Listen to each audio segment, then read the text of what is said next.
It's 6 p.m., January 2nd, 2023, and this is the Civic Union, a collaboration between Access Humboldt and the Department of Communication Studies at Cal Poly Humboldt, uniting the people of the county with their representative government and community helpers. We want to hear from you. You can drop us an email to thecivicunion@gmail.com.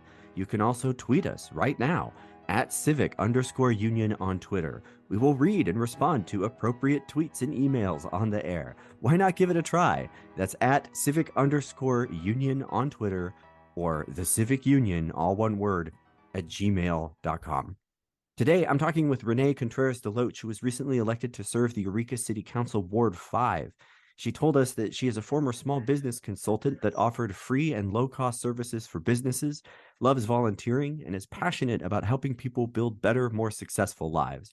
She's currently in the Environmental Policy and Management program at Purdue Global University, and her hobbies are nature anything and animal everything, interior design, painting, reading, and learning to play the drums, always very popular with roommates and neighbors. She is slowly renovating a 1910 four-square home with her husband, 3 kids, 4 cats, and a shocking number of uninvited spiders who I would say on the spiders' behalf may have been there first. At least that's what they say in our house. Renee, thank you so much for joining us and welcome to the program. Thank you. It's really great to have you on the show. The first segment we call just getting to know the City Council Ward 5 office. And the question that we pose at the beginning is just why is the City Council of Eureka an important place for you to point your attention? Yeah, I think it was kind of a natural place for me to, it's something we had talked about. By we, I mean my family and I had been kind of discussing off and on. I've been involved in the past, in similar types of civic involvement. And just hadn't for a long time. So I kind of tend to prefer to serve behind the scenes. And that's where I've kind of stuck to for quite some time. I call myself a mortar person. So I don't like being a brick. I prefer to be the mortar. I prefer to just kind of help things work and not really necessarily draw attention to myself. But there were a lot of things that I was working on and it just seemed, and there were a lot of things that we were talking about and just concerns. And I thought, it's very easy to always be the person who's worried about stuff or complaining about things, but I felt like I could really help. And so it just seemed like the right time. You had mentioned that you were elected to a similar position. I believe it was in Utah, if I'm not mistaken. And you said it was just kind of a similar situation in terms of like the housing demographics and things like that. We may dig into this a little bit more later, but are there any other like similarities that you anticipate that might have prepared you in your prior role to serve in Yeah. this capacity? Yeah. So it's not so much a similar position as it is similar situation. And that distinction kind of matters because Hmm. I don't want to say like, oh, I served on a city council. Right. So previous city that I had worked in, we don't have a comparable position to that here. It was a much larger city, I think about 4, maybe 5 times the size of here. I don't really remember exactly of Eureka. And so it was more populated and we didn't have some of the same issues, but this overlaps and similarities. We were a university town. We had colleges there close by. I lived in a high density area. There was a combination of single family homes and a transition into high density housing. And I also encompassed the downtown business district, which is exactly the same type of scenario with this. Right. And it was and we can talk about that more later, but yeah, those are kind of the similarities between it. And I don't know if you want to know more now or if you want to know more later. So I think we will dig into that just a little bit later. You grew up in the area, right? And my question is, what does it mean for you to represent Ward 5 on the Eureka City Council? I was born in Eureka and mostly grew up here. I moved around a little bit between Reading, Riverside, and Eureka. Mhm. And so I think being elected to serve here is really the place that I had served in previously, I didn't have those deep connections. And this is different. I'm very invested. I have a lot of family here. This is a place that's very important to me. I came back and, with my husband and children and raised my children here, my 2 older children. We adopted our youngest child here. And so I think an opportunity to give back to a community that honestly has given us so much, is, yeah, we've had a lot of, it's been a really great place for us as a family. So I think getting to contribute, um, yeah. When we look at a map, Ward 5, if I'm not mistaken, we're talking about like areas like Old Town, things like that. Yeah. What kinds of issues in particular do you like look at there in terms of like serving on the city council? What are the primary concerns that you'd look at? With all of Ward 5 or with Old Town? Yeah, we'll start. Let's just do Ward 5. How about that? Yeah, okay. So the boundaries, it's good to probably kind of like talk about the boundaries just a little bit really quick. And so the Yeah. boundaries kind of come off at about 14th. In some areas, it goes past a few more blocks. But that's kind of the big dividing line. It goes down to, I think it's in, or so I think it's N or O, and then it goes over to C Street. And so I'm actually a block into my own district, or in ward. And then it goes all the way down, goes through Old Town and across over to Woodley Island, and then what is now what has been mostly, I believe, returned to the Wiyot tribe, to Lawat, and except with it's kind of a shared thing because the bridge still kind of sets down on these spaces. Right. Anyway, and I'm sorry, your question was, or what are some of the unique situations? Was that what you asked me? Yeah. No, I appreciate the geography. I think that's very, very helpful. What does that just mean issue wise then? Yeah. Yeah. Well, a few things. First of all, we're the county seat. And so we're kind of the heart of the county. And I personally feel that this ward is kind of the heart of the city. And so we have a lot of services that are located within my boundaries. The bulk of all of the kinds of county city services are kind of located in this area. We have a lot of businesses, and we also have we have a high number of people that are in low income. And this low income area, in kind of more affordable rent, we need more housing. Obviously, this is where some of the housing is being built, and some of those transition plans for like combined, like mixed use development that would be, business as well as, so like commercial and living spaces that are combined.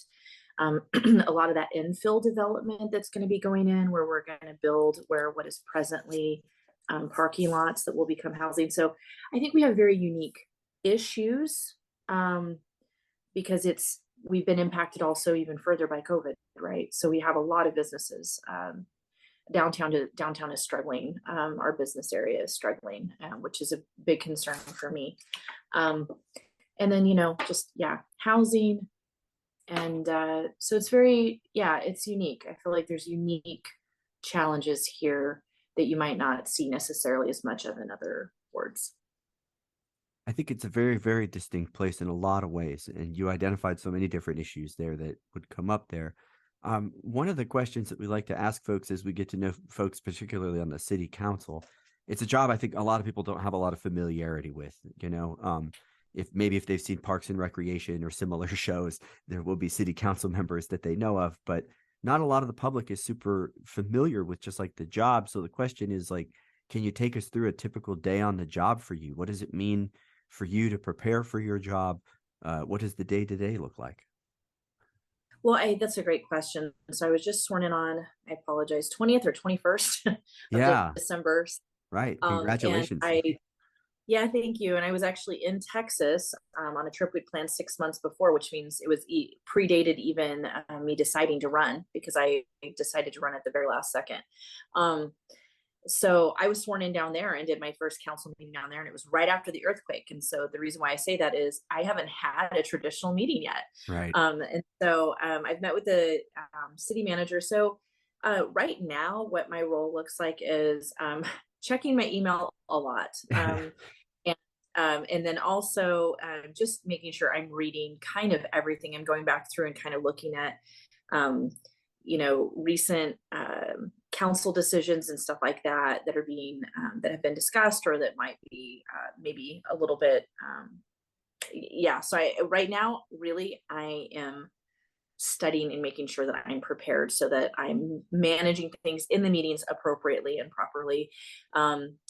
Our training on the Brown Act would have been in January, but we're not sure that we're going to actually be able to attend that. And so there's a lot of these different things where it's like, there's very specific rules about how you communicate with each other and how decisions are made so that everything is out in the open and that there isn't anybody kind of doing things behind the scenes without feedback from the public, because we serve the public. So that is really what I'm doing right now. I'm making sure that I am well informed so that I am not dead weight when we're sitting in there and we are discussing these issues, so that I can contribute and be helpful. So that is really all I'm doing right now. And then that's going to change really tomorrow night, because then the mayor, Kim Brigel, we will be getting assigned to different kinds of boards and groups and stuff like that. So there'll be other groups that we'll be working with. So I'll know more about that tomorrow. Do you have a whole lot of information about what a typical day on the job will look like if it ever shows up, the old typical day on the job, if there is such a thing? It doesn't seem like there is such a thing. And I asked, Natalie and Kim both were just lovely and met with me while I was running. Mhm. I said, hey, I want to pick your brain. What do you think is most important? What's the biggest concerns, that kind of thing. And both of them seem to say that like, it's pretty solidly part-time, and that weeks varied pretty wildly based on how many meetings and different things that were going on. But yeah, sometimes a light week could be like 10 hours, but a heavy week could be 20 or 30, depending on what they were doing and who they were communicating with and what was going on. And so it's not really the kind of thing we're going to traditionally sit in an office per se. You're going to be out and going to these meetings and going to things that you're invited to, and really showing up and meeting with these different groups and organizations, and making sure that you're communicating with the people who elected you, so that they really feel like they have access to you.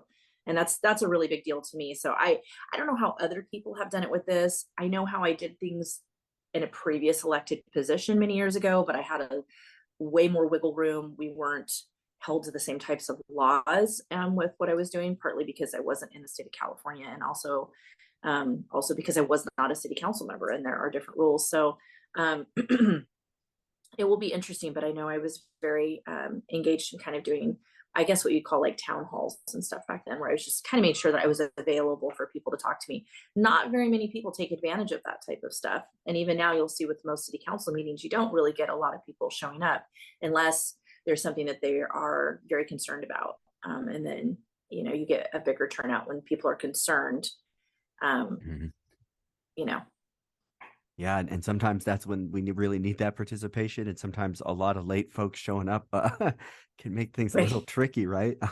What kind of Sure. misconceptions do people have about your job? Well, so what I've noticed is that people think that the city council has more power than it does. And are we taking a break? I'm not No, no, sure. finish. Go ahead, finish your question. I'm gesturing to Nate. Er, Oh, okay. Yep, Yeah, it was just I saw you gesture, and then I also just kind of got quiet for a second, so I wasn't yep. sure. Yeah, so yeah, that, and then I think also too, a lot of people think that like, oh, they're in it for the money, and city council pays 500 a month, so it's really not a money thing. That's a lot of involvement, a lot of there's just a lot of activity and a lot of time for someone. There's many other ways you could earn $500, so that's not why people are doing it. Uh, Last here for this segment, what do you wish everybody knew about your job? That this is their council. This is their council. This is their city, and governance is only as good as the contributions that are made by the community. We have to know what people want and how they feel, and that involvement is critical and key to advancing things that are important to them, or stopping things that are important to them.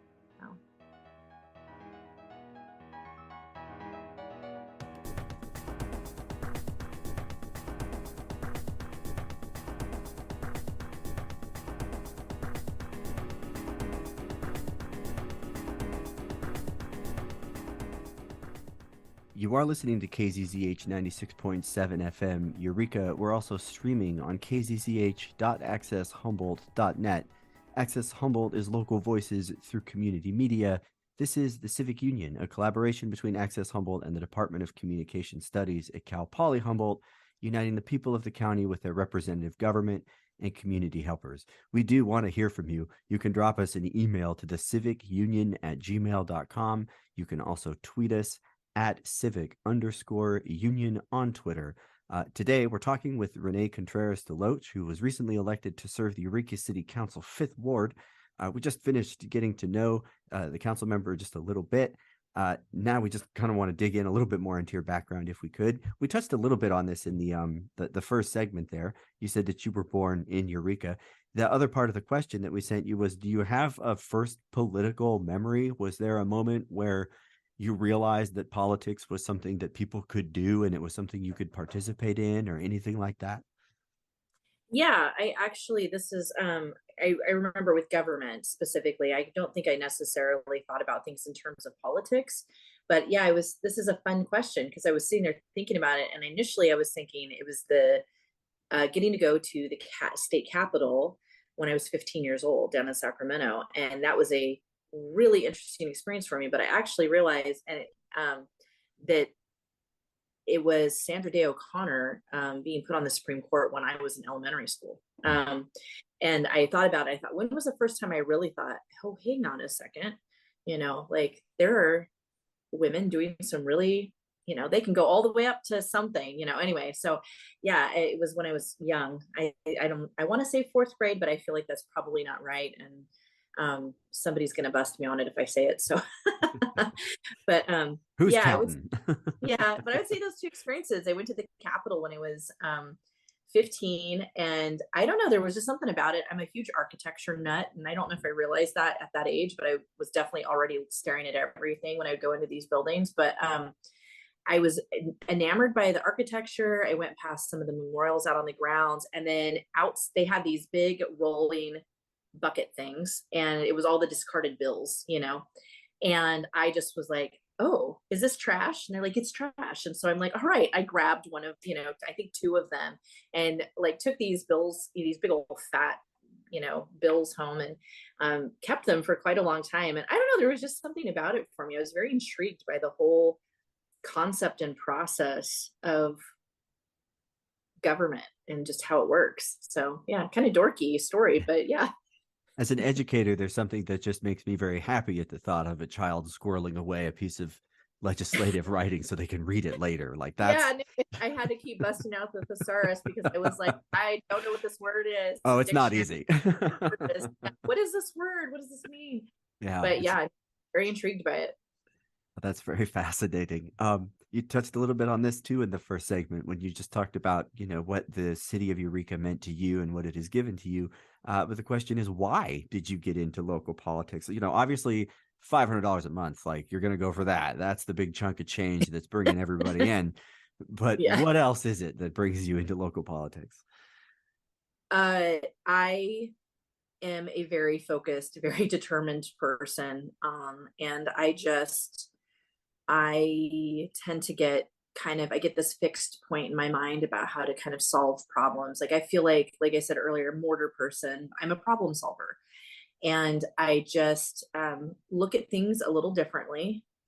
And I've learned, I'm 46 years old, so I've had enough time to kind of figure out that I very often can just solve some issues or help contribute to solving issues. And so I wanted to put that to use. I feel like it's a very clunky, clumsy explanation. I kind of have this feeling like I come from a family where there's a lot of military, just generations and generations of military. It's actually how my dad met my mom, who's up here in the Coast Guard. And I think this like concept of like, if you can do something for someone, then do it. Like if there isn't a reason not to help somebody and you are capable of helping, then do it. And I think that that's just become kind of a thing for me. Like you don't say no unless you need to or unless you have to, just kind of always kind of yes. So yeah, I wanted to see what kinds of things I could help with. I really appreciate the metaphor of a mortar person. I don't know that I've ever heard that. It's the second time that you've brought it up in the show. I have so many ideas on where it goes and what it means, but I'm curious, what does that mean to you? What does it mean to be a mortar person? Yeah, I mean, I don't know if that's like the best way to like describe it, but I just think like, when we look at, brick, we look at how it looks and, it's this great wall and, we might admire, again, I like architecture, we might admire like Me too. the pattern or how it looks. And it's like, oh, this beautiful like wall or whatever. We really don't pay attention to the mortar unless somebody's done a really lousy job, but we really don't notice. But without the mortar, you don't have a brick wall. And so I think like, I kind of started calling myself that when I realized years ago that I don't like being out in front of people. I don't like serving in the front. I prefer to be behind the scenes, and kind of in the background, that I like to really help other people accomplish what they're trying to accomplish and help them build help them build what they're building. And so I guess that's like kind of what I mean when I say like a mortar person is I really like just kind of, I don't always have like, and I said this when I was running too, that I didn't have an agenda. I don't really come into things a lot of times with an agenda other than to maybe help other people accomplish what they're working toward. It's so fascinating because it's definitely something that forms a kind of connection. It's a bonding agent, which is necessary. You spoke on this, and I just love the idea that I don't know if I've ever heard anybody say like, look at the beautiful mortaring on that building. Like I've just never heard that. Look at the beautiful bricks. I've heard that many times, but no one is stopping and saying, "Oh, that mortaring though, that is what really ties." I mean, without it, it's just a pile of brick, isn't it? I think that's Yeah. fascinating. I really appreciate it. And also, I would imagine you probably deal with many bricks in politics, but maybe I'm taking things a little too far. The next question then is, how did you get into local politics? Was there someone that told you this was something you should do? One day you just woke up and filed paperwork, and if so, what kind of paperwork? What's that look like? Yeah. So I've been talking about it actually since we moved into the neighborhood, in 2016 or 2017. We moved into this neighborhood, and Kim was representing our area at the time. And I'd been watching things. We moved from, we moved from a quiet area and bought a home in a historic neighborhood. Immediately we were robbed twice within a 7-week period of time, and we just, in fact today, we just deal with some challenges here. Today, there was a redheaded black belt, covered a thing that happened 4 doors down from us. Somebody was having a mental health crisis. So it's a very challenged area. And I think when that stuff is just kind of like, we came back to Eureka on purpose. We bought a house here on purpose. And I literally said to my family, if everybody keeps quitting, if everybody moves away and doesn't come back, like how do we build something good? Like how do we do something if everybody gives up on these neighborhoods and stuff? And I have a lot of really lovely neighbors that kind of did the same thing. Like we have a mix. We have like retired neighbors, and then we have like younger neighbors that kind of were like, I'm moving in, I'm fixing up this house, and I'm going for it. We're going to build this, and so I think like being builders, I think I've lost my way on this question. What was the question? I'm so sorry. No, you're working your way towards it. It was, how did you get into local politics? Oh, And I good think you're grief. right on track. You're doing great. Well, one day I was doing something else and I just landed there. No, yeah. Right. So I think, yeah, no. So it was something we had talked about for quite a while, and I was concerned about different things, and and I started getting increasingly concerned about different things that were going on. I thought I just, I want to help out, and so, but I debated back and forth, and it really wasn't until I think it was the day or 2 days. It may have been the day before the deadline to file my papers, which I think was like August 12th or something. I can't remember the exact date. Not August 12th. I'm sorry. Was it August? I Oh, good don't Lord. know. Yeah, who You know, knows? What is just time say is what I it's say in these moments.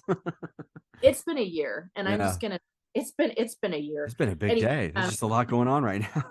2023 better be a lot nicer than 2022. Yeah, But so yeah, far no, it's a little shaky.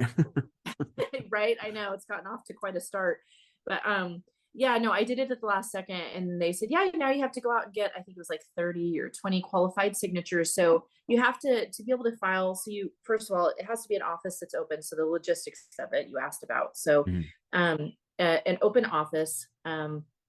So ours come up every 4 years. It's a 4-year term. And in 2 years, the other wards will come up for election, the ones that didn't come up for election this time. And so you need to file your paperwork. You fill out this, I can't remember, and you do a candidate statement, and I think you pay a filing fee or so. I'm trying to remember. And then you need to go get qualified signatures, and a qualified signature are people who are registered to vote for city council in your ward. And so it needed to be people who were registered to vote citizens in my boundaries. And so, yeah, I had to go out and knock doors to talk to perfect strangers to get people to sign this because I knew a lot of people in my own neighborhood, Yeah. but I didn't know anybody off the other streets very well. And I know a lot of people in Eureka, but they're outside my ward boundaries. And so I just went out and honestly, I appreciate deeply those people who were like, I don't know you, I don't know what you stand for, but sure, I'll sign this so that you have an opportunity to be a part of this process. And I Hmm. thought, thank you, I appreciate it, and hopefully I'll convince you to vote for me. So that's what I did, and I had to do it in a very accelerated. It was August. It was mid-August as I'm thinking about it. So I had to do it in a very accelerated period of time because it was just, what is that, 2.5 months before the election, I think, is when I filed my paperwork. And so I had I think some like 10 weeks or something to do the whole thing. So Seems like a really big choice to make all at once. What was that like to like yeah, decide like I'm gonna do this? it was a little daunting. It still feels a little unreal. It was kind of, and a lot was going on. And so I have, I started back into college full time. I have, my youngest son is 3 and he is, my husband and I adopted him out of foster care, and he's very, very high need. He's on the spectrum and has a number of, um, kind of, I don't know what you call them, but like additional or co-occurring disabilities and other things that come with that. So our life is pretty weighty and it's pretty, I'm very busy. At the Mhm. same time, my oldest son had gotten a scholarship to go out to Florida and study astrophysics at Embry-Riddle. So I was trying to hurry and get him squared away. And then my daughter was accepted into, I have an older daughter as well, who was accepted into a dental program. And so we had all this stuff that was happening all at the same time. Wow. Yeah. And so, admittedly, I wasn't that stressed out about the decision because I think I had so much happening in my life at that moment that I Seems just like was fairly like, small stakes, all things considered. it kind Yeah. of a little bit, which I wouldn't have expected to feel that way. But it did because there was so much happening. And I just felt like we had to get cracking on things. And my daughter and I quite literally were out just knocking, knocking, knocking. And she did the heavy lifting, right? So she is a gymnast. So she was the one that ran and sprinted up staircases and whatever else. And I was always doing the ground floor. But yeah, and she's very shy and she went around and knocked, she's very, very shy and went around knocking doors and talking to people and asking them to check out, learn about her mom and, consider voting for me. I had a couple of candidate meet and greets. My neighbor, who is a mentor of mine, Jeannie Gale, she was an attorney here for a long time, and I just am very fortunate. I have these really wonderful neighbors. But she had hosted a meet and greet for me and is very supportive of me running. So yeah, it was like a very compressed, like do it in 10 weeks, and we did it with this tiny budget, and we just kind of went for it. So once you got on the ticket there and the election started, what was it like campaigning? Can you take us through any like memorable moments that you had just from that process? So campaigning was great, and for the most part, I think the positives that came out of it was like, you're not going to just walk around your neighborhoods and knock on doors and start talking to people. That would be so weird, right? You would never do this normally. But I got to do this because I was running, and I met some of the nicest, incredible people. Seriously, I Neat. was just like, yeah. And I was like, this was such a great thing for me in that way, to just like, I met a lady who like makes all these quilts for charity. Mm. Someone else who keeps chickens and is constantly giving out eggs to her neighbors. And I just like, there were so many just like sweet people just quietly going about their own little lives, improving the world around them in their little spheres. And I was just like, and that's something I really believe strongly in, is I just think like, really work at trying to improve the immediate situations around you inside your sphere of influence, your friends, family, neighborhood, whatever, colleagues. And it's like, that's where you can have the most impact. And I was just really amazed by that. So I will tell you a funny story though. The one day I in running around and doing all this stuff, I injured my foot. There were so many things that kind of went amok during me trying to campaign. And one of many of those was I injured my foot. And it's a little hard to go out knocking when you're hobbling. I mean, it was so painful. And my daughter's like, let's just do this last block and we'll head home. We were heading back on our way home. And I said, I am just done. I was so tired. I was They like, call I'm it just running for politics. That is what they call it. That's and it really, I mean, you really just like, and everybody says, Kim said it to me and Susan, our mayor, said it to me too. They were like, that knocking really makes a difference, getting out and talking to people. And it is work, and it's awkward when people, answer the door and you're like, hi, let me give you the spiel you don't want by the person standing on your porch. You just really want them to go away, but please be involved, let's get invested in this for 2 minutes, we're both in this together. Let's just get through it.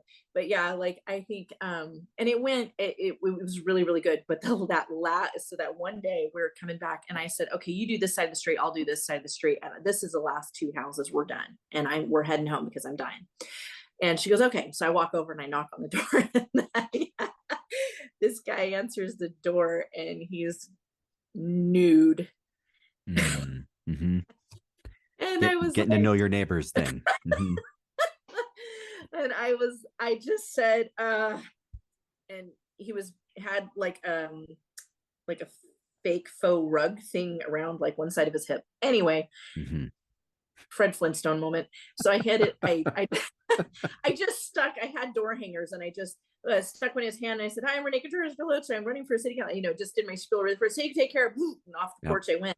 And then I just walked over to my daughter and I just had this look on my face and she goes, what? And she had her granddaughter. I have a little granddaughter that's 2 years old. My oldest daughter is 24. And so I have a granddaughter who's 2.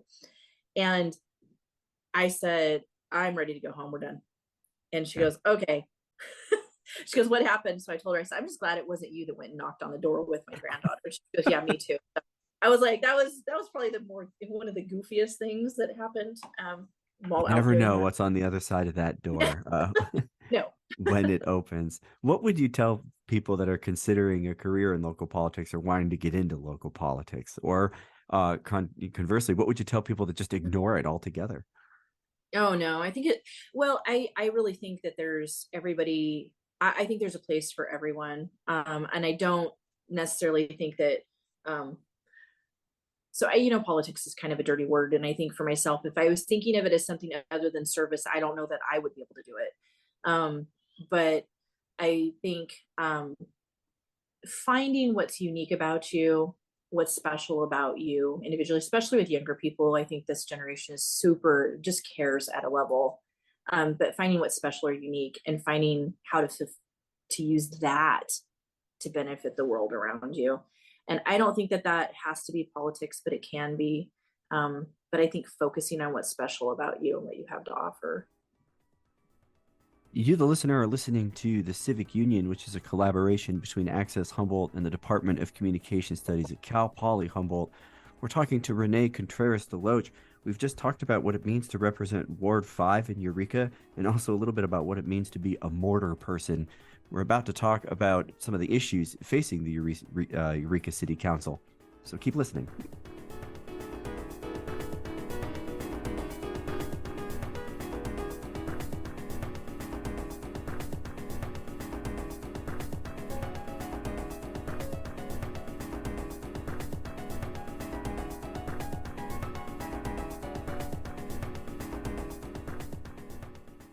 You're listening to KZZH 96.7 FM Eureka. We're also streaming on kzzh.accesshumboldt.net.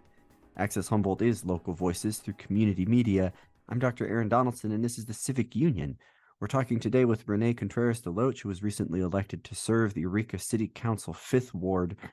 Now, for the last little bit of time that we have here, Renee, we'd really like to talk to you about some of the issues that are facing the city of Eureka And the first question is just, what do you think is the biggest issue facing the Eureka City Council in your mind? It's housing, is in my opinion, housing. And in meeting with Kim and with Natalie, that was Kim Burgell and Natalie Arroyo, that was something that they spoke about as well. And I think we can feel that, we have a housing situation, affordable housing situation, let me put it that way. So I would say that's the big one. Getting people sheltered, getting people off the streets, dealing with, we have, there's kind of these co-occurring issues and, mental health. We have a big issue, right, with drugs and with mental health in this area. And those two things, sometimes overlap and or sometimes, it's important to make a distinction that those don't always overlap. So, those would be the big things, and we can see them. But I think there's a lot of stuff I think that's the big things, but I think people are worried about finding good jobs and stuff like that too. I heard an interview with you on the Growing Pains podcast, and you had some really great observations, I thought, about the kind of nature of the housing problem that we are facing. You talked just a little bit about how it's really kind of a decades old problem. And one of the reasons that it's such a big problem is because we can't just solve it today. There's just not a lot of short-term answers. Would you mind just kind of elaborating a little bit on that for our listeners? Yeah, I mean, of course, some of this is backed up by a lot of, data, and some of this is my opinion. But, I think we are decades into this. We are reaping the kind of fallout of decades of NIMBYism, which is not in my backyard. That's what, this acronym of not in my backyard. And where they don't want these higher density, or they misunderstand what low income housing is. And so they don't want that because they think it's going to be like a magnet for crime. And so we kind of have these different issues that have brought us to the place where we're at now, which is across the state. We don't have affordable housing, and we don't have enough of it. And so we're really people right now on my children's generation are paying for this deeply, kind of failed policies or failed lack of policies that went on for decades. And they are working very hard to remedy this, the city of Eureka, but it takes time. These things can't be done in a minute, and you have to have the political will to do it. And this is, so often, elected leaders and other people won't focus on things that they think are unpopular. They won't go to the mat for things that are unpopular because, they're really kind of looking out for trying to donations, elections, whatever. And so, our city council, thankfully, the one that we have now, is very focused on resolving this issue and have made a lot of headway on it, and will continue to. But we are in a pinch. So, what kinds of opportunities do you see in front of the city council right now that motivate you? Oh, I think we have lots of opportunities. Yeah, definitely. It's going to be like a challenge, right? Because we're kind of this, do you mean with housing, or you just mean in general? Yeah, in general, but I'd love to hear some housing opportunities. Yeah, no, we all would. Housing is challenging for Eureka because our footprint, we're kind of on our own footprint, meaning we don't have the ability to kind of sprawl the way that Arcata can.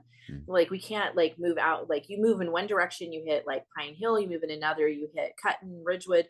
And so like we kind of butt right up against like these kind of county areas where there's already housing and stuff like that. And which is one of the reasons why infill development, where they're basically building on what are existing currently are parking lots and stuff like that. One of the reasons why they're doing that is because we can't necessarily sprawl, you have to go up. And these requirements for housing come from the state of California. So, and that's one of those misconceptions, right? Where people are like, why is the city doing this? The city is doing this because the city has to do this. And it's like how do we do this? And this was a way that they could do it. And so, yeah, and as far as opportunities, I think we have loads of opportunities. We live in a beautiful area. It's, pristine. It's environmentally gorgeous. It's full of very creative people. I think we have a bright future ahead of us. It's just a lot of investment and a lot of work. And it also means investing in things that maybe aren't necessarily like popular good things, or things that just need to happen because they're really going to benefit people down the line. Would you But consider the old Cal Poly development going on to be one of those? I mean, in transparency, I definitely do work there. But at the same time, when it comes to not in my backyard, one of the largest developments that they're going to do literally borders our backyard. And we're not super pumped about that. But at the same time, we see it as at least an effort by the state to invest. I think I heard you say on the podcast that some people in the state think this area is going to shrink. And I do not think that is true. And it does not seem no, like Cal Poly Humboldt thinks that that is true. They seem to be building up and out. Is that exactly. kind of one of the Well, things you're looking at, or is it more complex than that? no, I think, I think, um, I agree. I think we're going to continue. I believe very strongly we're going to continue to grow. Me too. And I had Tom Wheeler, who is the director, head of EPIC, the Environmental Protection Information Center. He Mhm. is also one of my neighbors, and so he's somebody else whose brain I picked a lot. And also, that's my program in college too, is environmental policy and management. So for me, I'm always looking at like, how do we do this in a way that isn't environmentally detrimental? And there isn't any way for things to not be environmentally impactful. But I think that's one of the things that I'm always thinking about. Like, we are going to grow and we need to grow. And I can already tell, we can tell some differences. Like, I can tell a difference between really high travel days, a difference in the air quality versus like how Mm. it was perhaps when I was a kid, because Mm. our population has been growing, but it's been growing in kind of outer sort of like unincorporated or like county areas. And so Mm. like, for instance, Eureka proper, I think they say is something like 28,000, which is about what it was when I was born. But in reality, Eureka, if you take into account all the outer areas, it's about 56,000, It's a lot bigger because than that. Yeah. it's much bigger. And then when you take into account how many people are traveling into Eureka to work during the day, I think it's closer to like 75 or something thousand. So Wow. it's been a while since I've looked at it, but I think that's just all those are. So all of that, we're looking at road impact. We also have, obviously, we have relative sea rise, which we found out we're sinking, which doesn't help. Um, and so there's kind of these interesting sort of things that are kind of occurring that are going to mean that some things are going to have to be moved up and in. Some things are going to have to be shored up. But again, with the housing thing and specifically Arcata, I think the bigger concern is making sure that we have the capabilities with water and wastewater to Yeah. provide healthy, clean water and wastewater facilities. Of course, Arcata, I want to be careful because as a city council person for Eureka, I need to be careful about probably how I phrase that versus how I might say it as somebody who's studying environmental policy. Mm. Um, I think everybody's already aware of the struggle that Arcata is having with their wastewater, and the concerns, for how to, they have this big plan that looks really remarkable that I think is going to be really good. But that's going to be an issue because I think, if I remember right, what Cal Poly is looking at and what they're looking at would, I can't recall if I'm remembering the right numbers, but it would nearly double, right? I think it wouldn't it almost double your population. Pretty So that's pretty significant. close to it. It's a substantial upgrade. They're looking at building buildings that are much taller than any fire truck can reach in the city. And there's all sorts Well, of, I'm not on the city council, so I can say all sorts of things about it. no, But and that's definitely that is definitely a concern, and something that people, I think, should always be aware of, is that where's your nearest fire truck? mhm. That's something I would ask myself before staying in cute rural hotels that are 4 and 5 stories. Well, where is the nearest fire truck? Yeah. Does it But have a yeah, ladder? does it have a ladder? How long does it take to get from where it's at in Eureka to where Yeah. you're going to be? Yeah. So I think, yeah, there's definitely, and I think, sometimes people are like, okay, well, here's these huge issues, so then we can't move forward with something. And sometimes what we probably need to do is say, how do we address these in a careful and planned way? Right. And just toss it all together. Because like I said, 20 plus years of tossing plans all together is where we get with people who, students should not have to live in their cars when they're coming to get an education and improve their lives. Right. That should not be a thing, but it is a thing. And Instructors too. The story I tell is when we moved here to take this job, we were less than 24 hours away from living at a campground. And I was coming to teach at the university and I had nowhere to live. and Really great. I crisis. totally, yeah, it is for real. My husband, when we first moved here, my husband was running the institutional research. Well, he initially was working in the institutional research department out at College of the Redwoods, and then ended up running the institutional research department down there.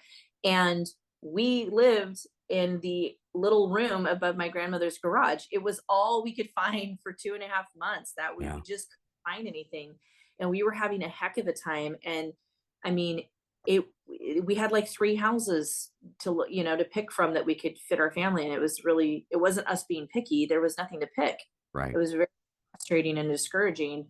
And we were able to find something, but it was very, very challenging. And we were able to purchase a home, but my God, my heart really goes out to people who are in this situation. It shouldn't be like this.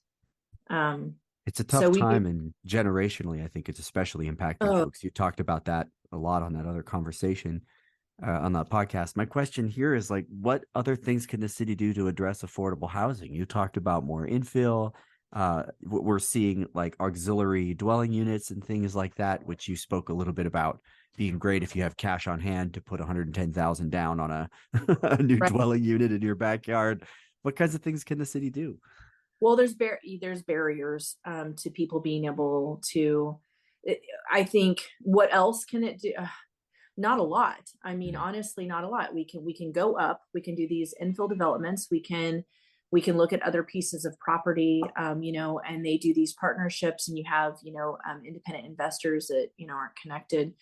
Um, but the city that I lived in before also had a housing shortage around, I think, the 70s or 80s, the one that I was talking about in Utah.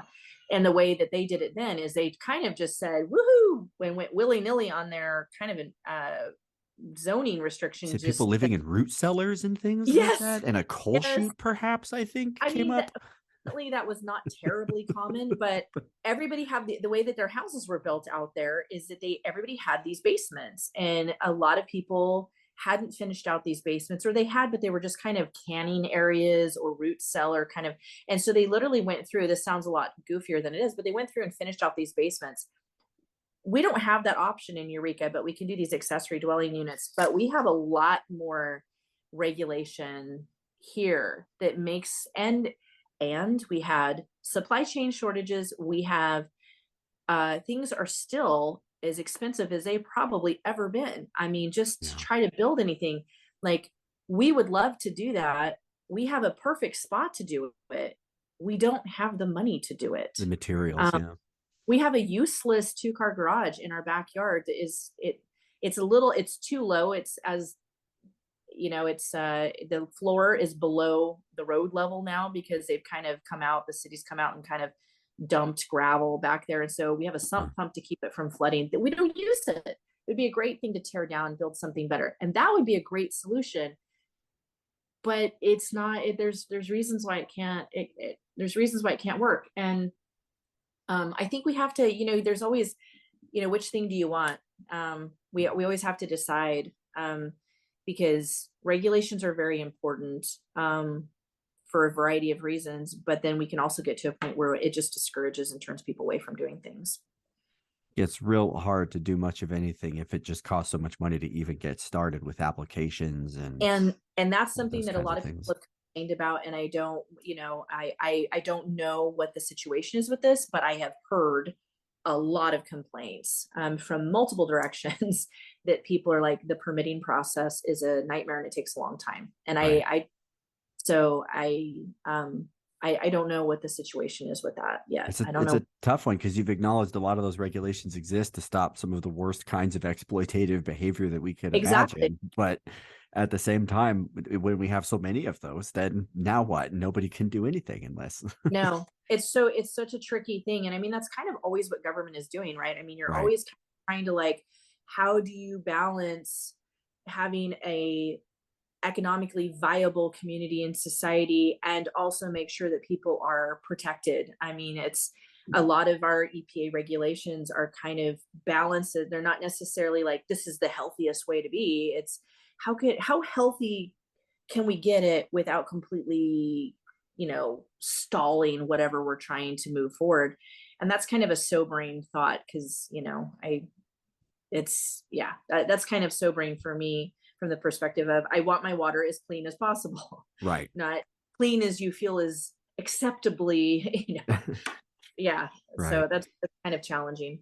Well, we're running out of time here, and I definitely want to get to this question. I'm wondering if you'd talk a little bit about the value of public discourse, preferably fully clothed public discourse, everybody wearing all of their clothes. What is it like engaging with the public? I think everyone can agree that we're very polarized, and rational debate is frequently very elusive. Reasonable, respectful debate can be very hard to come by.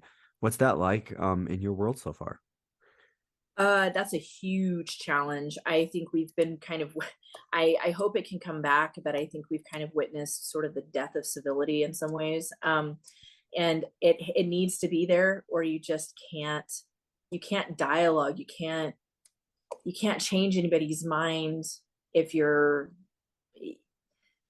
can't get anywhere with anything. I feel like my positions and views on things have continued to evolve, and they've evolved because I've, been able to listen to rational voices talking about different things. And I thought, I think that's a better way to view that. That's a better policy or whatever. And I think we can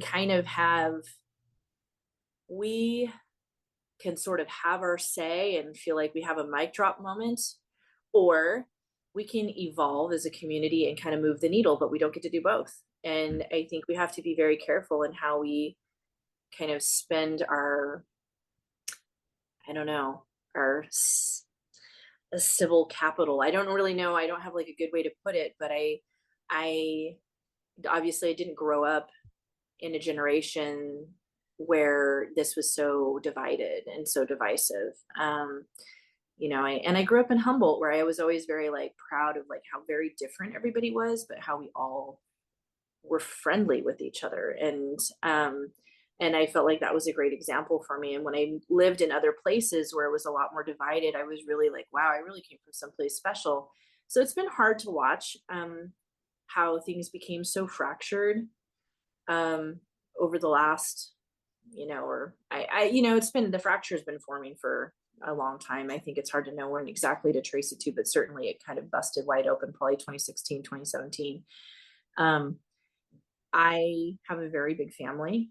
Both sides of my family are very large, and they are on all across the political spectrum, and some on very far ends of either side of the spectrum. And we've all found a way to just prioritize our family and our relationships. And I think, and this is something I said when I was out knocking doors, because I got asked a lot what my views are, and I am an independent.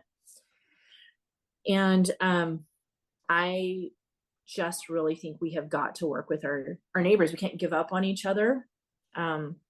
We can't give up on our communities. We can't give up on our towns. We can't give up on each other. We just have to find ways to build these bridges with our neighbors. I think social media has given people the wrong impression that we're way more divided than we are. But I really think that we can find things in common to build on. And then later, after you've built these common, then you can kind of, like I said, you can get people to evolve. You can move the needle on things, but you have to have some sort of baseline of trust or respect to do that. We have to share understandings of facts too. I feel like that's another thing that's really changed very drastically in the last half decade or decade or so. Yeah. Is we just no longer share common media sources or common understanding of what is and isn't true. The media has been very, in my opinion, very irresponsible. And that's been really frustrating for me. And my husband and I've talked about this a lot, and it's just something that irritates me. I'm like, if you want to be called the fourth estate, then behave like it. I just, I'm like, this is not just a title you get to have because you're in it. Like, there's a responsibility, like you said, there are facts, and facts are not, they're not supposed to be, and there's a lack of pushing back. When somebody's sitting there telling a lie, for God's sakes, call them out. It's just, and to just kind of this 24-hour sort of cable news cycle where it's like, we're going to pander to what our audience really enjoys rather than present information. It's just so strange to see it. My high school English teacher, I'm trying to remember her name, Miss Deal, I think, but she or Miss Romy, anyway. But I just remember they talked to us about like these, words that are words that are neutral and words that are meant to kind of manipulate or to kind of, engender certain feelings. And I remember her saying, now in journalism, you don't use these kinds of words. You just would never have that conversation now, right? Because they are using it all the time. It's just a constant, like, persuasive thing. And you're right. And the worst thing about that is the death of facts. I mean, it's just facts. It's so hard for people to access sometimes accurate information, and they don't know that they're not getting accurate information, which is just the worst. Real quickly, how does your community contact you? How are you accessible to them? How do they get in touch? Yeah. Okay. So you can go on the City of Eureka's website, and it has my my new email address, which I cannot remember off the top of my head. You're brand new on the job, and welcome to it. Also, yeah, it's like Renee Contreras CA or Eureka CA. Anyway, something like, I apologize. On the City of Eureka website is where it is. Yeah. Yeah, and then you can also, and then I also have my own extension over there as well. And so I am somebody who will regularly check those things so I can make sure that I'm getting back to people. So you can send me emails or you can call me as well. And my neighbors have shown up at my door. Well, Renee, you are a parent and you are a city council member and you're doing all sorts of other stuff, it sounds like. Thank you so much for taking your time tonight to talk with us. Yeah, thank you so much for having me on. This has been the Civic Union. We will be back Monday, February 6th to talk with Scott Bauer, Eureka City Council Member for Ward 4. Once again, I do want to thank our guest for tonight, Renee Contreras-DeLoach, as well as Nate Dogg, the co-creator, producer, and engineer of the show, who also books all of our guests. I'm going to get one of these days. We will continue to interview local government workers and community helpers. Do you know any? Do you have issues that we can talk about? Why not send us an email to thecivicunion@gmail.com or tweet at civic_union on Twitter. Coming up next is Living with Your Dog with Charlotte Peltz. I'm Dr. Aaron Donaldson. Thanks so much for listening. Stay unified.